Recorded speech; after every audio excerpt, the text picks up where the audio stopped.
There is a question that no one is bringing up in all of the numerous interviews with James Gunn. In fact, it's a question that DC, Gunn, and Warner Brothers have never really addressed. People have asked James Gunn a lot of questions about his upcoming DCU. Are you recruiting your cast to hop over with you? Yeah. How would you describe the emotions you want to invoke with a Superman movie? We all want to know that our favorite DC characters will be done justice, but I think we're asking about the wrong characters, because I have no doubt that James Gunn is a good choice to direct a Superman movie with a more hopeful theme. But there is that other question that has been nagging at me, one that I don't know if James Gunn is the right one to answer, and that question is, when will we see Vic Sage? If you haven't heard of Mr. Sage, you might have heard of his alter ego, a paranoid conspiracy theorist, superhero, and quite possibly the second best detective in all of DC Comics. Behind Batman, of course. For when Vic Sage cannot get the answers he needs in a civilian identity as an investigative journalist, he dons his faceless mask and becomes The Question. The Question is a fascinating character that I think has the potential to lead a compelling neo-noir detective series. He fights crime in Hub City, a place plagued by corruption and violence that makes even Gotham City seem like a paradise. But The Question's focus extends beyond petty crime and into the political cesspool of Hub City. He has a distrust of authority, and in some iterations, he is that paranoid conspiracy theorist. As I suspected, 32 flavors. He does not possess superpowers, and instead relies on his intelligence, hand-to-hand combat skills, and his iconic faceless mask to protect his identity. But as intriguing as all that is, why is it that I think this character in particular deserves his own live-action adaptation? To answer that, I need to rewind the clocks back a bit. You see, in different comic book runs, The Question has had two distinct core philosophies. During his early days with creator Steve Ditko and Charlton Comics, Vic Sage embraced objectivism. However, in later comics from writer Dennis O'Neil, he developed a more Zen-like outlook.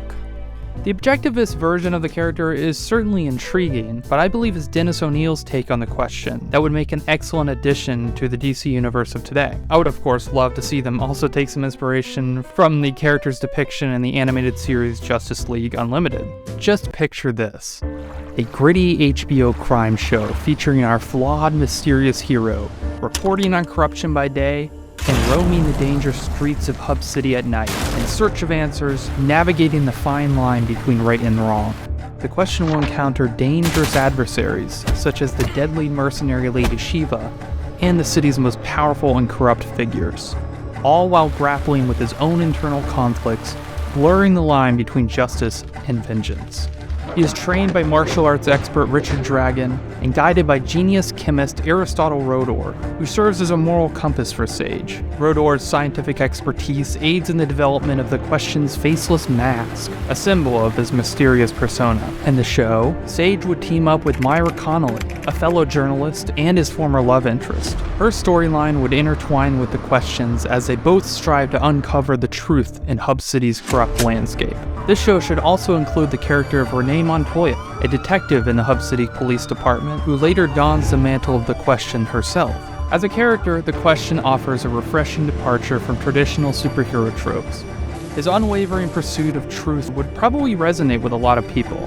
The Question is a complex character who is unafraid to address social issues and to challenge the status quo in a world that stinks of corruption.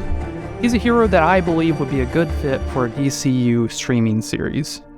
I think that'd make for a compelling watch. I think the closest we ever came to a Question show was when Arrow developer Mark Guggenheim expressed interest in bringing The Question into the CW's Arrowverse. But if I'm being completely honest, I don't think that would have been the best idea. Let me know in the comments if you want to see The Question in the DCU. Do you think he needs a film of his own, or would he be better suited for a TV series? I'm Steven, and I thank you for watching. One of the things that's very important for me in all of these movies and TV series is that the director's vision and the vision of the writers and all of the creators is unique and something special.